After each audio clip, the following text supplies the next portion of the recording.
I just don't get it. I've planned everything down to the last quark. If everyone is doing what they're supposed to be doing, we should be rescued by now. I just don't understand it. I need to go check to see if everyone is doing what they're supposed to. Midhat! Midhat, where are you? Midhat! Hey, Professor. What in Pythagorean theorem's name are you doing? You're not supposed to be playing with cards. You're supposed to be signaling for planes and for boats to flag them down. Listen, Professor, I was doing this, but I get so bored at the end. So I start making a house of cards. If I make this baby high enough, there is no way a plane or a boat will ever miss us. Midhat, give me the cards. Give me the cards, Midhat. Midhat, listen. When someone gives you something to do, you're supposed to have integrity. And you're supposed to do it to the best of your ability. Are you telling me this is the best you can do? No, I guess not, but I guess it's just so bored. And I'm sorry, Professor, this is just the way God made me. Midhat, you can't say this is the way God made you. Let me turn the coconut. Midhat, this morning when I was doing my quiet time, I came across a verse. I even wrote it down here so that I can remember it. And I quote, the Bible says, you were running the race so well. What's held you back from following the truth? Certainly it was not God who originally called you to freedom. Galatians 5, 7 through 8, written in approximately 104 AD. Now listen, I like your idea of building something that can be seen from the sky, but a deck of cards isn't going to work. So maybe if we work together, we can think of something that can be seen from the sky. Professor, I got it. We'll stack dice way up like a tower that will be seen from anywhere. Okay, we'll think of something. But as long as you stop talking and start doing, it'll come together. Now come on, let's go to the shore and see if we can't find something to help us. Sounds good to me. Okay, welcome back to week 4 here in the amazing race. If you are just tuning in here, what we've been looking at with the help of our friends Mithet and the rest of the gang over there is if we've been looking at for the past few weeks about how to live a successful and effective life. And what we agreed upon from the very beginning is that this race of life is something that every one of us is running, but unfortunately a lot of us are just kind of running haphazardly and just kind of running through life, just whatever life gives us. Like, life is in control of us, not us is in control of life. And you know that you're in that state if you ever say things like, I wish I had more time for, I don't have time for things that I want to do, or such and such controls me, or circumstances, or anything like that. So what we're looking at is how to be effective and how to retake control of our lives. We should control our lives should not control us. And what we agreed from the very beginning is that we're going to look at every single week is different seeds, because we looked at the principle of sowing and reaping. And we said if we can sow the right seeds, then eventually we'll get the right kind of fruit. So every week we're looking at a different seed, okay, which relates to a habit, something that we can do in our life, that if we continue to plant this seed, that at some point in time down the road, we will reap the fruit. We've already gone through 2 of the seeds, and we're going to do the 3rd seed today. For those who weren't here the past 2 weeks, really everything that I'm talking about is building. Okay, so I would hope that you would go get a chance to go online to the website and listen to the first couple weeks in order to be on the same page as the rest of us. But just a quick summary for you. First seed that we looked at, first habit, is the habit of being proactive. That I am responsible. That is no longer I say, well, I am what I am, and there's nothing I can do about it. My life is just so busy, and I can't do anything about it. No, we can take control of our situation, and we have to be responsible for our decisions and our behaviors. Second habit we looked at last week was beginning with the end in mind.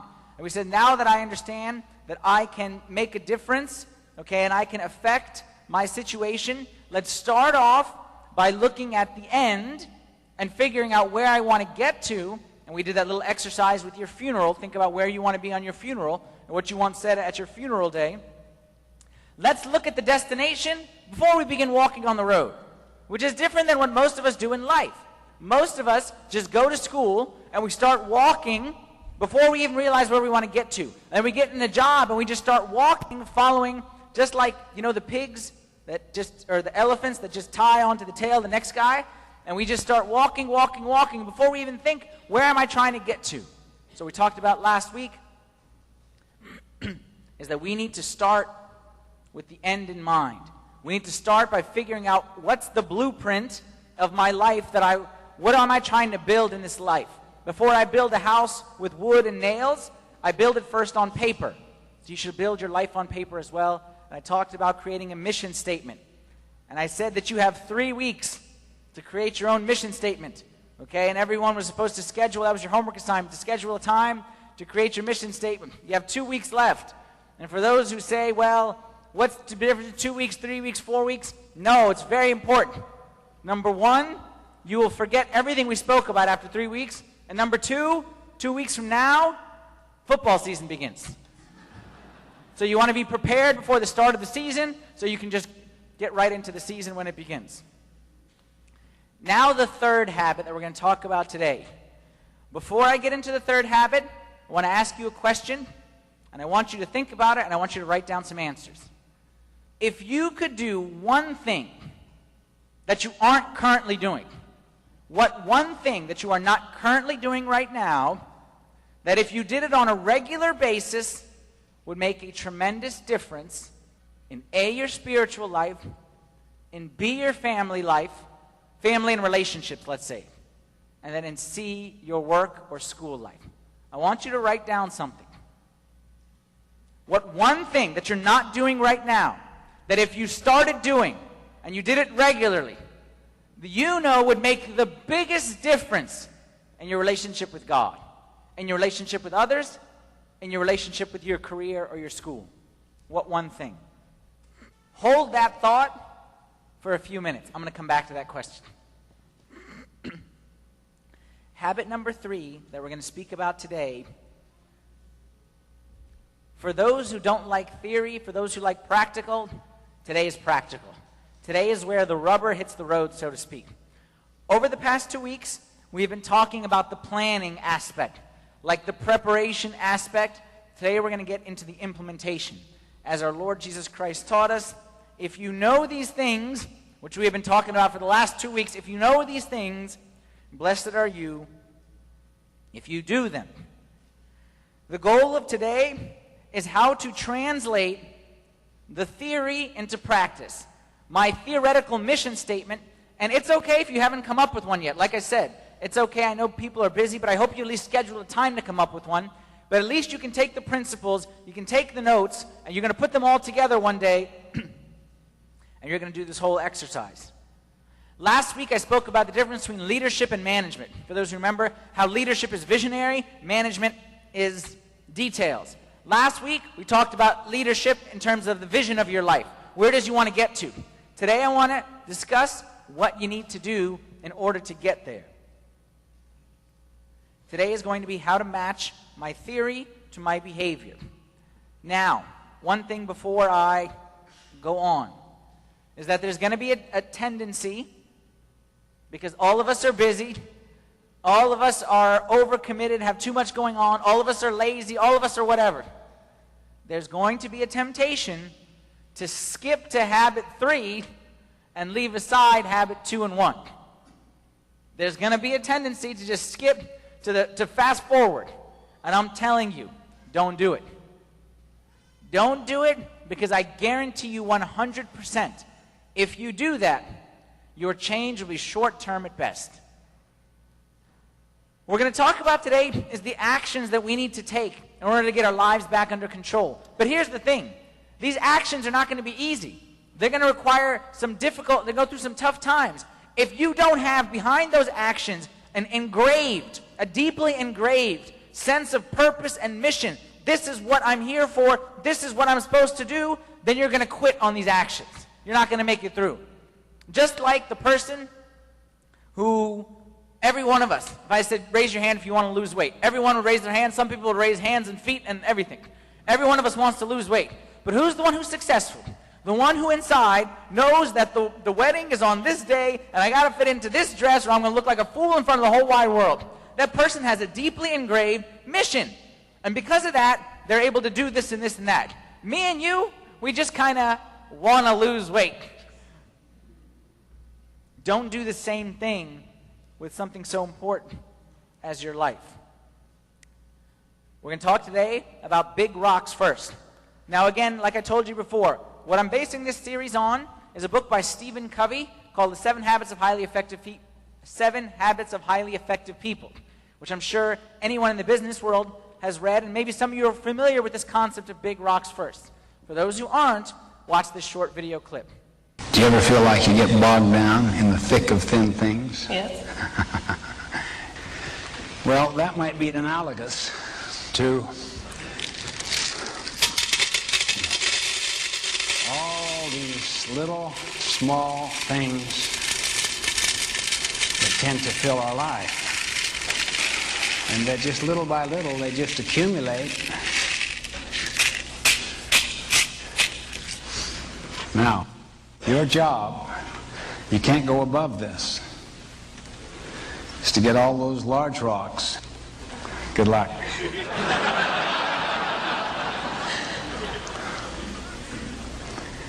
I'll describe each of the rocks as she puts them in. What's that one called? Q2. Planning, preparation. Right. Planning, preparation, prevention, and empowerment. Q2. That which is not urgent but important. All right. Can I put this down? Sure.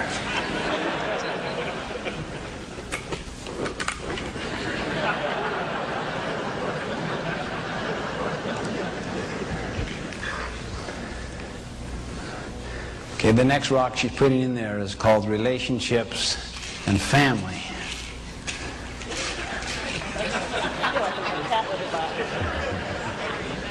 She's trying to make it so she can get them all in there on the assumption that by moving the other ones around, it makes more space. We didn't look at that third rock you put in there. That's employment, some key employment issue, and then you put major projects here. Is that fair? Yeah, that's fair.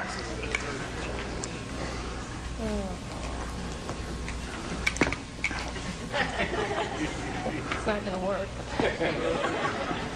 That's called Service Community Church.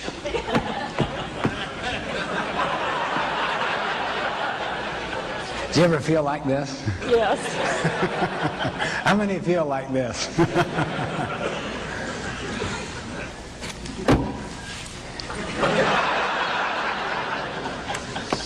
You're a hands-on person. I am. Well.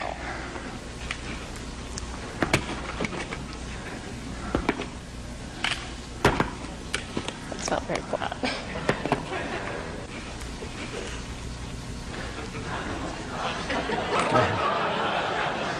She just put down the sharpen the saw. How many frequently do that? I just don't have time today to sharpen the saw. You ever been too busy driving to take time to get gas?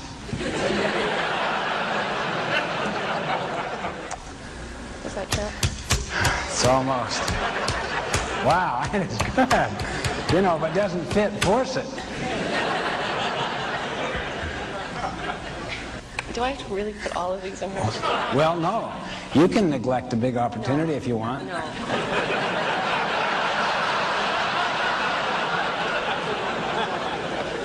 Here's something that's called urgent and important. It's a quadrant 1 thing that is blindsiding you, that it's your biggest client, that if you don't get back to that client now,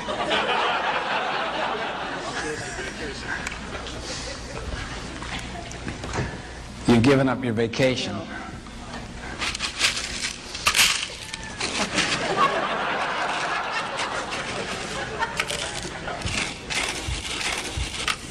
I'll tell you what you can do if you want to. What's that? You can work out of a different paradigm altogether. You can do anything you want. So I can use that bucket. That's what you're saying? Anything, yeah. Well, then I'd rather put these in the bottom. And then pour the little pebbles on top.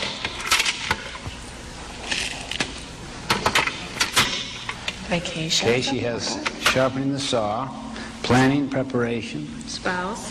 spouse, Vacation. employment, Big opportunity. big opportunity, Important and urgent. Block of time.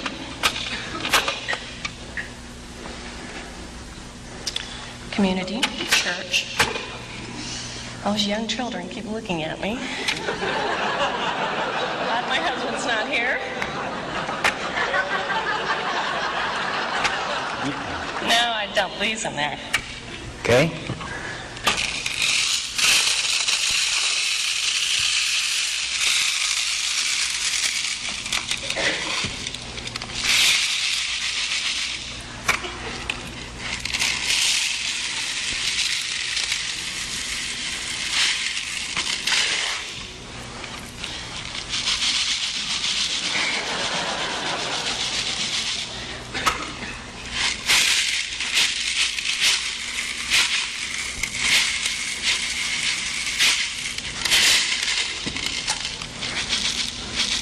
It's gonna work. She got all the important things in first, right? That's right.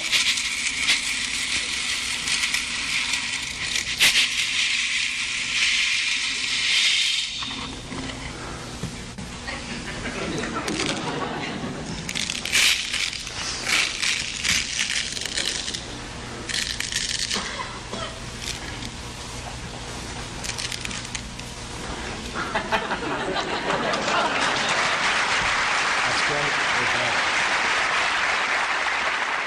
The number one factor that distinguishes between someone who will be successful in the Amazing Race, who will live an effective life, who will meet their mission statement, who will be successful when this race is all said and done, is the ability to focus on big rocks first. There's a biblical example of someone who understood this principle of big rocks versus little rocks. And the story is a story that appears in Luke chapter 10, story of Mary and Martha. You all know the story. It's speaking about Martha, and she had a sister called Mary who also sat at Jesus' feet and heard his word.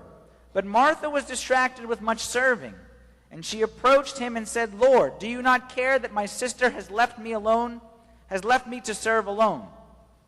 Therefore tell her to help me." And Jesus answered and said to her, "Martha, Martha, you are worried and troubled about many things, but one thing is needed, and Mary has chosen that good part, which will not be taken away from her." Was Mary better than Martha? Was she more spiritual? Was she something of a higher genetic class than Martha? There's no difference between Mary and Martha, and a lot of people could argue Martha had a lot of qualities that Mary didn't have. But you know what Mary had more than Martha? Had the ability to focus on the big rocks. It wasn't that Mary had more than Martha. In fact, it was the opposite. That Mary knew where to focus and what to leave out. Look at Martha and tell me if this is a picture of your life. Martha, Martha, you are worried and troubled about many things. Is that a picture of you and me? That we have so many things that are troubling and worrying us? Worried about the economy. Worried about my paycheck. Worried about my 401k. Worried about my health. Worried about my kids' health. Worried if I'm ever going to have kids. I worry about exercising. I worry about my job and pleasing this and that. And Martha, Martha, you are troubled and worried about many things. Successful people, effective people, in every realm, like I said in the beginning, I said throughout the series, what I'm talking about applies to spiritual, but it really applies to everything else in life as well, are the people who know how to focus on what's important and don't get distracted by the unimportant things in life. There's this concept called time management, okay? And every time management seminar or book will try to tell you how to do more in less time. I don't believe in time management. Maybe time management worked for us when we were like in 11th grade and we had this much time and this much work. So how we can fit that work in that time. But now we have this much commitments in this much time. There's such a thing as time management. Time management is not how to fit more into less. True time management, in my opinion, which I'm going to change it from time management to self-management, is not how to do more and less, but is learning what to cut out. Is learning what to cut out, as in the video, those little green rocks. Is figuring out what's the little green rocks and getting those out of the way and making sure that the big rocks go in first. Again, those who are familiar with Stephen Covey, I'm sure those in the business world have seen this. It's called the time matrix. The time matrix says that every minute of the day, okay, we're spending time in one of 4 quadrants, okay? And it breaks it down according to the following axes. The top is urgent, the side is important. Okay, so there are some things which are urgent, some which are not urgent. Some things that are important, some things that are not important. And we are not going to be fooled into thinking that just because something is urgent means that it's necessarily important. What does urgent mean? Urgent means a fire. Something that requires immediate attention. Whether it's important or not important, it's something, a crying baby is urgent. A ringing phone is urgent. My pants on fire is urgent. It's something that must be taken care of immediately. Important has more to do with significance. Has something, like if something is important, then your mission statement that we defined last week, that who it is you are at your core is affected by important things. And there's a lot of things that are very urgent, but have nothing to do with who I am as a person. That's why I'm saying you can't skip habit 2 and just jump to habit 3. You need to do habit 2 to define who you are and what is your mission in life and what it is you want to become, so therefore you can classify different activities as either contributing towards it or not contributing towards it. Maybe there's some activities, if you've never done this, maybe there's some activities in your life which are never urgent, but are extremely important, but you'll never know it until you define your mission. Like, for example, I guarantee you something that'll never, ever, ever be urgent is hugging your sister or your brother, but it could be very important. Calling your mother may not be urgent, but it may be very important. Going to church on a Sunday morning, even when it's raining, may not be urgent, but it may be very important. You have to define your measure of success in order to be able to define what's important and what's not important. If not, you'll just be dealing with urgent. People who live in the urgent realm, it's a reactive life, okay? Whatever comes in front of me, I put this fire out. And then this comes, and I put this out. Important, I'm in control, and it requires being not reactive, but proactive. I take initiative, and I say, you know what? That's important. I'm going to go make time to do that. I'll give you an example. Okay, today I'm going to give several examples, but I'm going to speak about myself. I'm going to give examples of myself just because, that's the person I know best. Okay? So some of my examples, obviously I'm not in the corporate world like you are, okay? But yeah, we can mix and match, okay? So bear with me. I'll give you an example of something that I do that frustrates people a lot. And that shows the difference between urgent and important. I bet you if I took a survey right now, and I'm trying not to look at certain faces, how often you call Abuna Anthony on the phone and he picks up his phone? How often you text him and he responds right away? A lot of people find it frustrating that I don't usually answer my phone, okay? And I see some people like, yeah. I don't usually answer my phone, okay? Some people think that I think I'm so important. It's not that I think I'm so important, but it's this principle. Like some people out there, okay? The thought of my phone ringing and me not picking it up is like How could I ring and me not pick it up? How can I allow it to ring and me not pick it up? And people don't understand how I cannot do it. You know when they understand it? When they're sitting with me face to face and they hear my phone ring and I turn it off. Then they appreciate it very much. Because here's what I discovered. The person on this end of the phone, with all due respect to every one of you out there, does not want me, like they want me to answer so I don't interrupt what they want to tell me. But they have no problem with me interrupting this guy who's sitting here in front of me right in my face right now. I'm in the middle of a conversation with the guy. This is urgent. It's ringing. It annoys me. This may be very important. And I make it my goal to never allow the urgent to interrupt the important. It may bother you, but trust me, when you're the one sitting right there and you're in a conversation, you'll appreciate it very, very much. Like I don't understand it. How some people are so willing to interrupt this guy 100 times so that this guy doesn't have to wait 1 second. That makes no sense to me. How many times, and I'm not complaining, I'm just saying observations. I'm not complaining. I'm saying observations. People want to come talk to me. And people make an appointment, and they come from far away distance, and they drive all this kind of stuff. And then they know my schedule is this and that, and I give them this slot. And I say, okay, I got this. I got Bible study at 7. I got to be done at 7. And all this kind of stuff. And then they sit with me. And all this preparation. And then they allow this to interrupt us. I'm not complaining.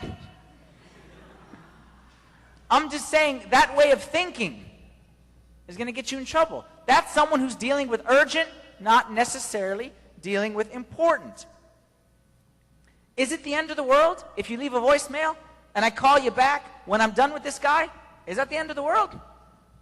Is life stop for anyone? We need to stop reacting to the urgent things that just are in our face. And we need to learn how to deal in the important category. First category, quadrant 1, which is urgent and important, is the category of necessity. There are some things that are both urgent and important. These are the crises. These are like the deadline stuff. These are like the pressing problems of life. This is not the ideal way to live life. However, it is inevitable that it's going to come up.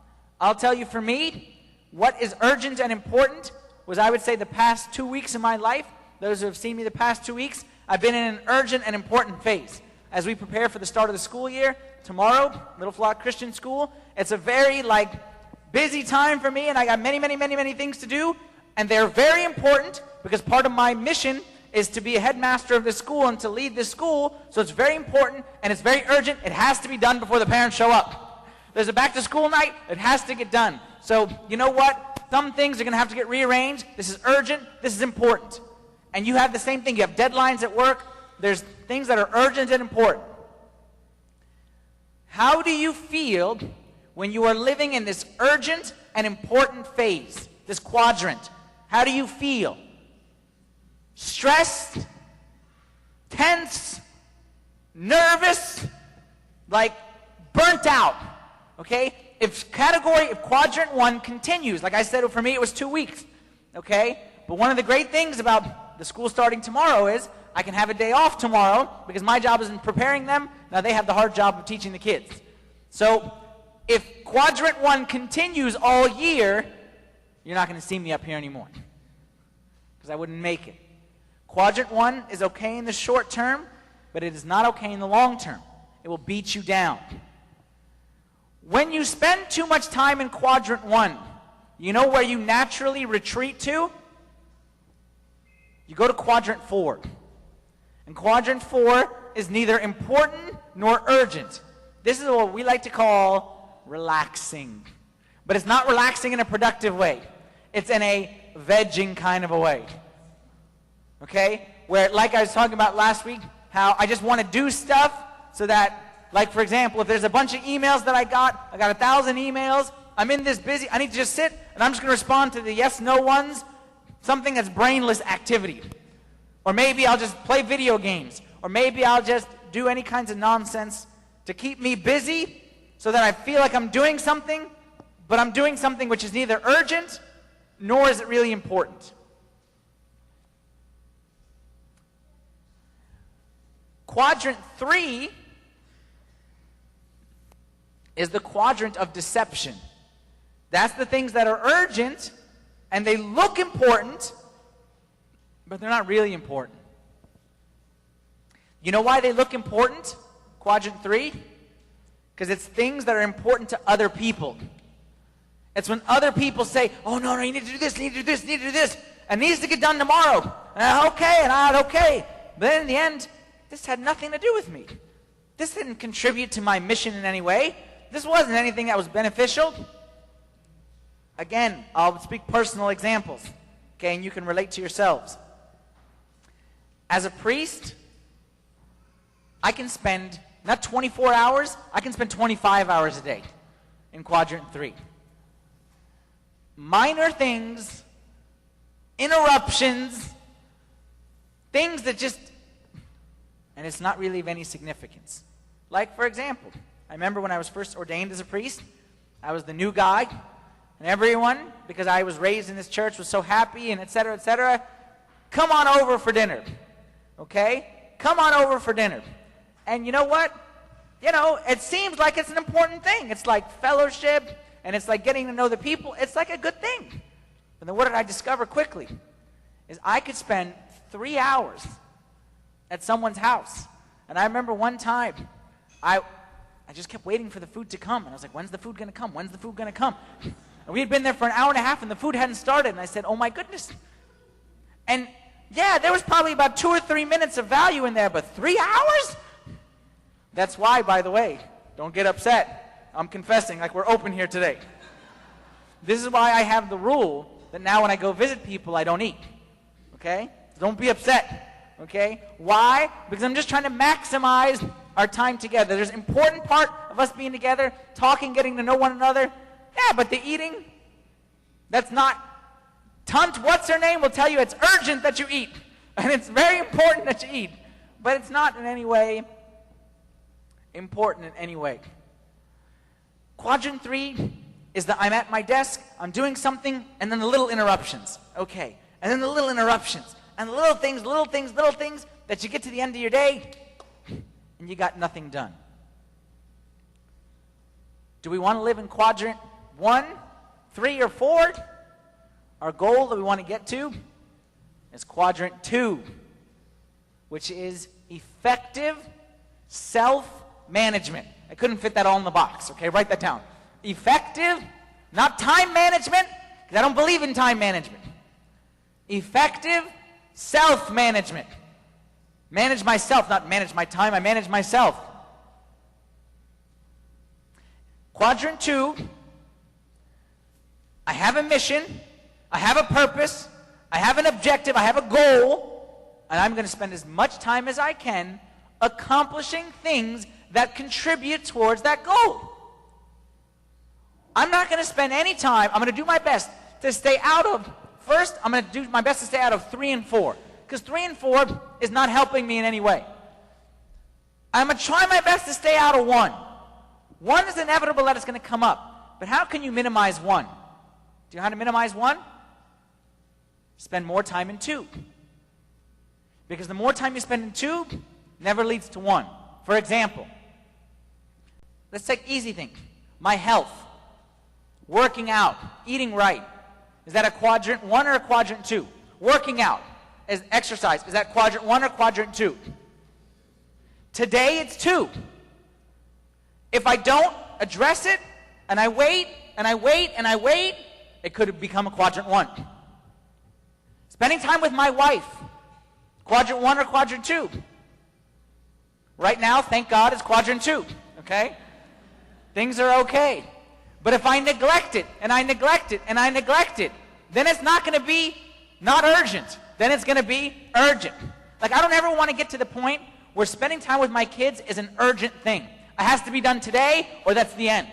I don't want to get to that point in my relationship with my kids, my relationship with my wife, my relationship with my health, my relationship with my God. I don't want to get to the point that it's urgent. Some of you are at urgent and important stuff.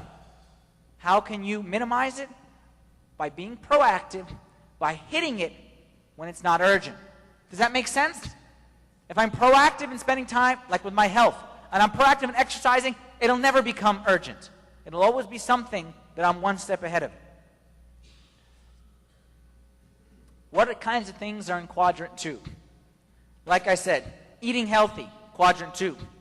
Relationships, quadrant 2. For me personally, spending time reading, studying the Word of God, quadrant 2. It's never urgent. The Bible is never going to be on fire, okay, and says you have to read it now. It's never urgent, but it certainly is important. Spending time in prayer is important. If you have a job, okay, doing stuff to make you better at your job, like, development or whatever it is that you do, okay, that may be quadrant 2. How about taking 2 or 3 hours and spending time to write a personal mission statement? What quadrant is that in? Is that ever going to be urgent? No, but it certainly is going to be important.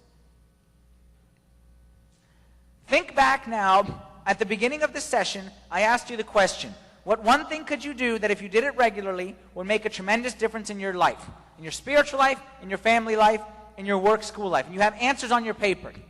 Look at those answers and tell me which category they fall in. I would bet that the majority of them, almost all of them probably, are quadrant 2. They're important things. Obviously they're important or else you wouldn't have written it down. And they're things which you know you need to do, but you're not getting it done. Why? Because it's not urgent. Because you are living on the left side of urgency.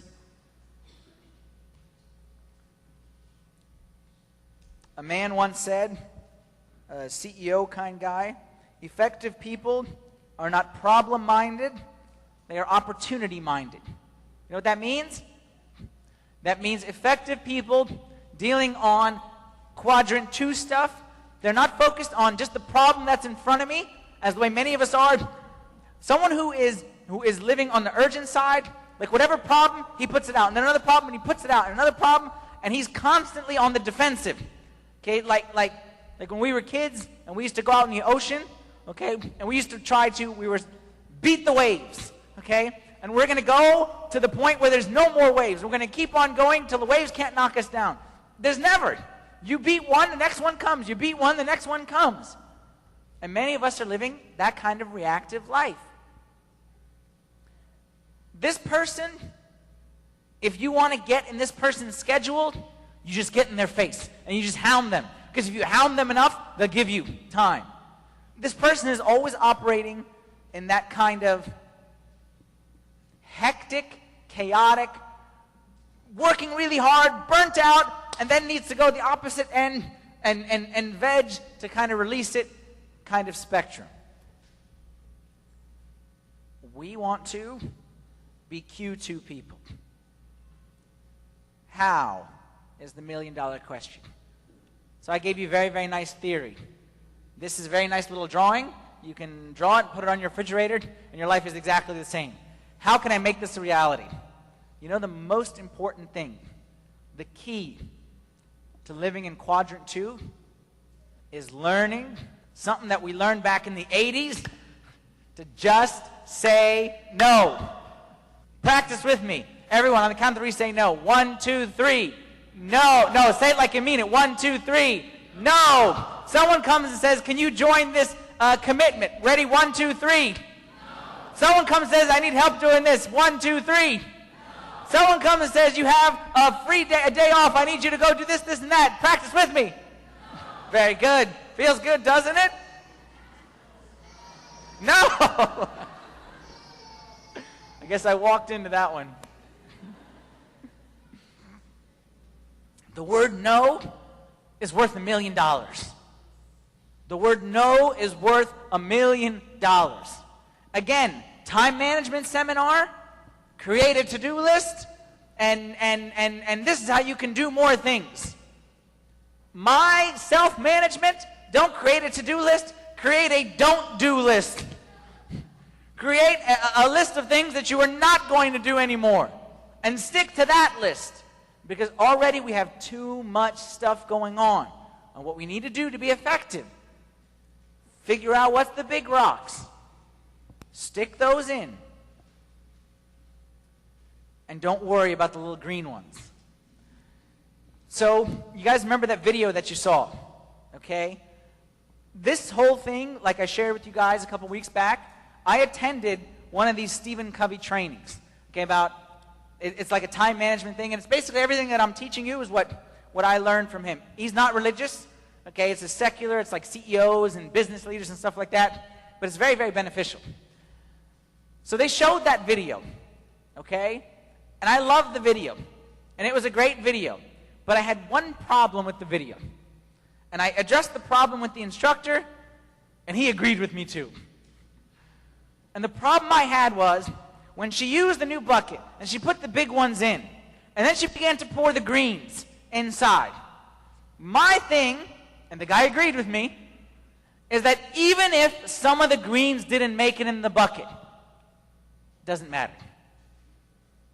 Like, the point is not to get those things and everything else in.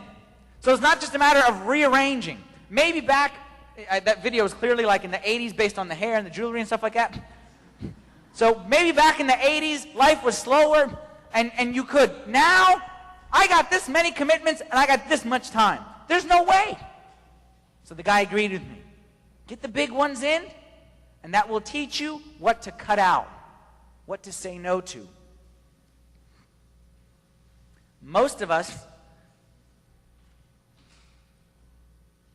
don't want to say no because we like the adrenaline rush of busyness. Being busy means you're important. Some people meet me, okay, and some people have this idea that I'm famous just because I'm on the internet, even though any idiot with a webcam can be on the internet. And some people meet me who never met me before. I know you're really busy.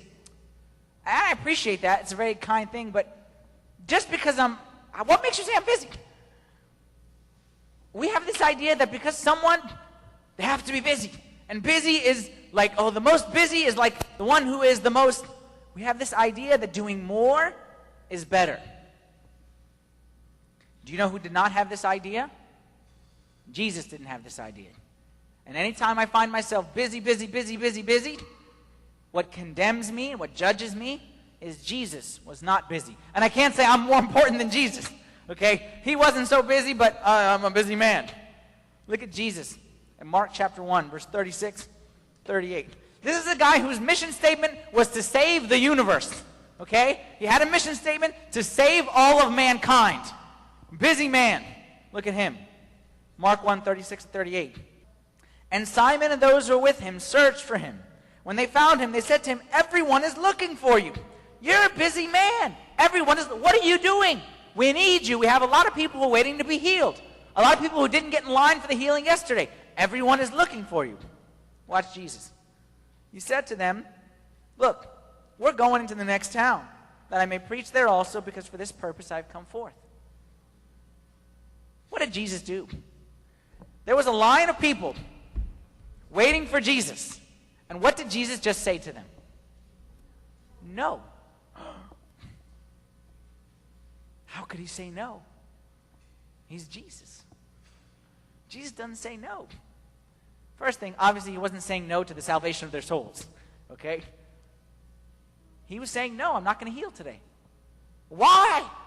It's urgent. It's urgent. Look, my hand is broken. Hurry, quick, before it breaks more, quick.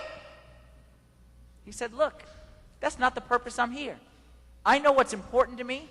I know my mission, and I know the purpose. I'm actually going over there to preach.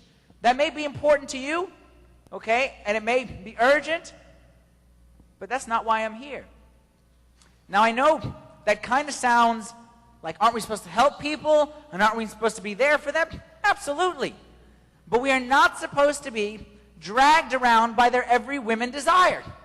Okay, and some of us have the idea that being a doormat is what it means to be a Christian. No. Who said? That we help people within limits. Like, for example, and I told you guys this before, I'm there for you. Anyone need me on Wednesday night, midnight, 1 a.m., 2 a.m., whatever. But don't call me on Monday. Because Monday is when I'm with my kids.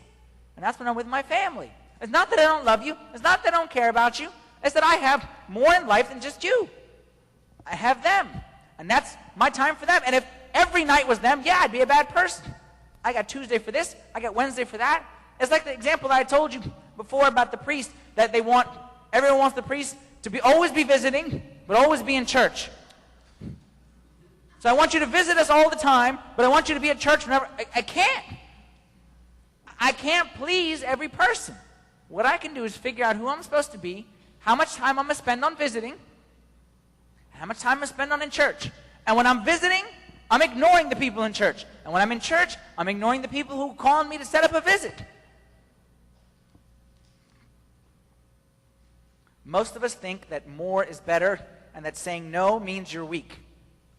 One time, my father of confession, Abuna Pshoy, he was my boss and my father of confession, 2 in 1, made me say in confession. He made me say, okay, like I'm like his right hand. Okay, that was always my job is to be his assistant. Okay, and my job is that anytime he needs something, to always be there to help him out. And he always asked me this stuff, and I always say yes, like a good assistant would. And I never, ever, ever say no. He made me promise one time in confession that once a month I would say to him, Abuna, I can't do it. Even like just saying it, like I get sweaty just saying it. He made me promise. He says, you need to say no. He says, I'm going to ask you for 100 things this month. Okay, and you're going to do 99, but you better at one time say, no, I can't. Deep inside, I wasn't doing it for his sake. Like the saying yes, it was for me. To make myself feel like being busy and doing stuff, it is like a drug. It is like an adrenaline rush. If I can do it, and I'm not weak, and I can take on anything. We need to learn how to say no. You know, I'll give you an example. I'll tell you another funny example that I just learned this. I was at Wegmans the other day, okay? And I'm the stupidest person in the world. I do the same thing every time. And I think it's my male pride thing every time. I walk into Wegmans, and I know I'm going to get however many items. I see the shopping cart. I never take the shopping cart. Ever. Because to me, that's like admitting you need help, okay? At most, a basket. At most. And what happens every single time without fail?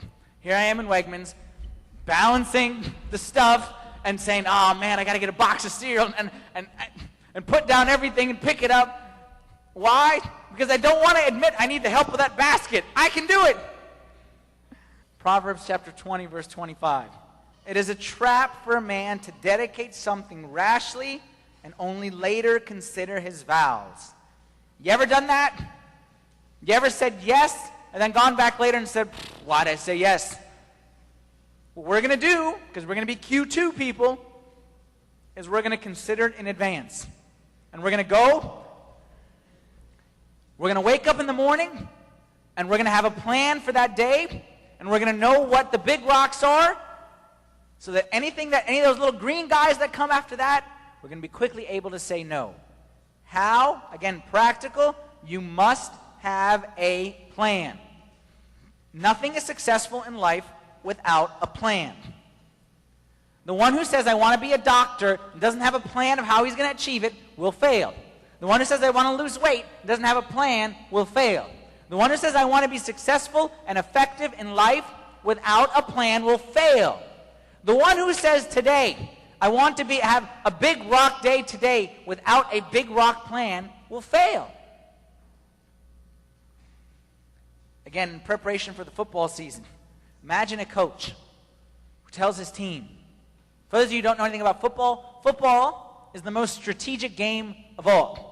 Like, it is very, you have 11 guys on the field at a time, and every guy, the smallest nuances, okay, and every single play is very well scripted, and everything, like, there's a lot of strategy involved, more than any other sport.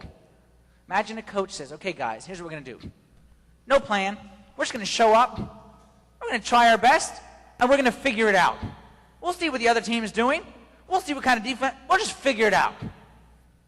Any chance this guy wins? What this guy is going to be doing is just reacting to what the other team does. Man, that ain't football. Football, okay, so they play on Sunday, and they begin preparing for the next week. Monday and Tuesday, the players have off. The coaches work around the clock to develop a plan. And the players don't do anything on Monday and Tuesday other than just lift weights or whatever. They don't meet with the coaches. Why? Because the coaches are coming up with a plan. And that game plan is the most important part of the week. Executing it is a lot easier than coming up with it. In football, just like in life, I do not want my opponent to dictate his plan to me. I want to exert my influence on him. Who's the opponent in life? Who's the opponent of your mission? Who's the opponent? Those little green guys. Those little green rocks. The distractions, the interruptions, the many urgent things that are going to come up, those guys. And we need to plan how to face them. St. Paul says in 1 Corinthians chapter 6, verse 12, all things are lawful for me, but all things are not helpful. You know what he's saying right here? He's saying that there are many things in life that are good. But good, I read this quote one time, oftentimes the good is the enemy of the best. You heard that one? Good is often the enemy of best. And we should not accept things just because they're good. We need to have a plan, and we need to stick to that plan. Now, some of you, I know this is tough, because this means that sometimes you have to say no to things you're not used to saying no. For those who struggle with saying no, let me make it easy for you. You don't have to say no. Instead, you just have to learn what to say yes to. Those who have taken economics know that in everything, there's something called an opportunity cost. So in every decision I make, like if I decide to go to a movie, that means I'm deciding not to do something. So every time I'm saying yes, I'm saying no to something else. So those who are hesitant to say no to this, then what you're doing by not saying no to this is you're saying no to that. So it's not a matter of whether or not you'll say no. The question is what you will say no to. And the easiest way to make it that no strong is to have a very strong yes to your purpose. And to be very strong in yes, I must do this, yes, I must do this, and therefore all this other stuff, they don't even consider it because they have a strong yes, as opposed to just focusing on the no. Practically, how to have a plan. Again, I'm going to share with you how I do it, and it can be of benefit to you, but this isn't by no means the only way. The goal that we need to get to is to have a plan, and I want to get to a very minute level, a very practical level. How my day-to-day activities can be in correspondence with this big mission that I was talking about last week. My day-to-day activities can be in correspondence with what defines my success. The trick in all of this, I believe, is organizing your life in weeks, not in days. Trust me. The reason why so many of us are dealing with just urgent things and we're avoiding the important is because we're dealing day to day and not week to week. Last week I spoke about like life, okay? Or, big picture. Now that needs to translate into weeks, not necessarily into days. Why? First of all, a week is the most, like even God uses weeks, okay? Like when God created stuff, he did it first day, second day, third day, fourth day, fifth day, sixth day, seventh day, there's a week. Exodus 20, verse 9 and 10. 6 days you shall labor, do all your work. Seventh day is the Sabbath of the Lord your God. God plans in terms of weeks. God didn't say every day work for most of it and then leave this time aside. He said no, work, rest. And that's your unit of measure. Weekly planning allows you to do more than daily planning. You know why? Let's say, like, for example, I'll give you an easy example. Prayer. All of us know we need to pray. And we say the morning is an important time to pray. So you know what? I got to get up early, and I got to pray before work. And I'm going to get up at 4 o'clock in the morning, spend time in prayer. And what usually happens is we say, I'm going to do that every day, make it twice, maybe if you're really lucky 3 times, and then we fail, and then we quit. What's a wiser way to do it? Say, you know what? I can't wake up at 4 in the morning every day. It's just too much. What I can do is on Monday and Tuesday, I'm going to wake up at 4.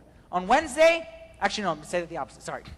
My week begins on Tuesday. On Tuesday and Wednesday, I'm going to get up at 4. On Thursday, because I'm exhausted from these 2 days, I'm going to give myself a break, and I'm going to sleep in on Thursday, and I'm not going to try to get up early, because I'm going to be refreshed so that Friday and Saturday and Sunday, I can make the push again, and then Monday I'm going to let go off the gas a little bit. See? Another thing, spending time with my wife, spending time with my kids. I got to do this, I got to do that. Okay, can I fit all those activities in every day? Can every day I spend time with my wife, with my kids, with God, visiting people, taking confessions, preparing sermons? Can I do that every day? No. But what I can do is take the week and say, I need to do all these things. Monday, here's the focus. Tuesday morning, this. Tuesday evening, this. Wednesday, you see what I'm saying? And now you can get stuff done. No one can exercise every day. But if you say, here's my week, it's Sunday night, I'm planning the rest of the week, I'm going to exercise on Tuesday at lunch, on Thursday at noon, Saturday morning. You can get more done in a week. Here's how I do my week. 4 steps. And for me, like I said, the week for me begins on Tuesday. Your week probably begins on Monday. Okay? So whatever. So if your week begins on Monday, then Sunday night, okay, is a good time. You spend 15, 20 minutes, you come up with a plan for the week. Number 1, you review your roles. We talked about that last week, but it's very important that every week you begin with your roles. Don't know what I'm talking about? Go back and listen to last week. Now, based on each role, number 2, you choose big rocks. You ask the question I asked at the beginning. In my role as a husband, what is the most important thing that I get done this week in my role as a husband? What is the most important thing I do this week in my role as a student, as a manager, as a cart boy, a bag boy, or whatever? What is the most important thing I do this week as a parent? List 1 or 2 things, big rocks. Then you schedule your week. Your week starts off blank. What's the first thing you put in? The big rocks from number 2. So if the most important thing for this week, I say this week is my wife's birthday. Most important thing, my relationship with my wife, is I buy a present at some point in time. Then you know what? That goes in the schedule right away. Monday, this time, I'm going to go buy her a present.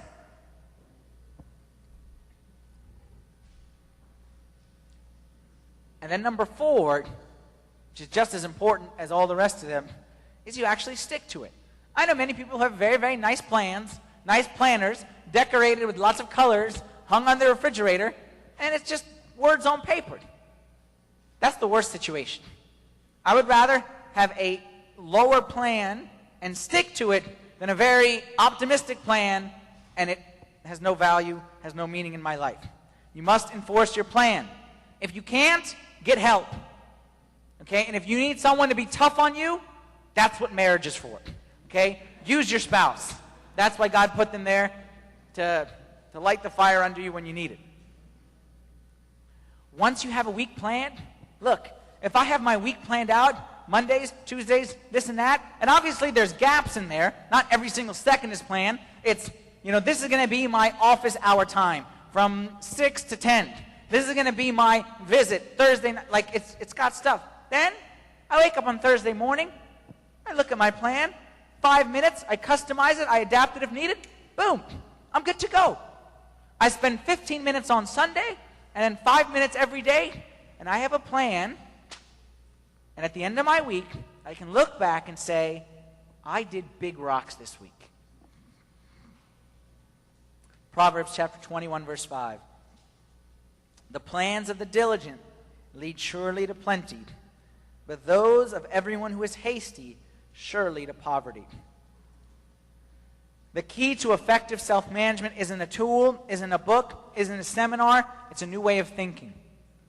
We need to start with the end in mind, like I said last week, and then we need to Think of these big rocks that contribute towards it. Once I have that, then you know what's happened in life? You know what's happened? Okay, in the beginning of the series, we talked about how, like, the waves and the wind and life is beating us down. You know what's happened now? Now we're starting to swing back. Okay, now we're taking control of our life. Now my life is not beating me. Now I'm beating my life. And I say, you know what? This is what I'm going to do this week. You try to distract me from it. And this is what I'm going to do this week. You try to take it away from me. And now we are making ground. And we're only halfway through the series.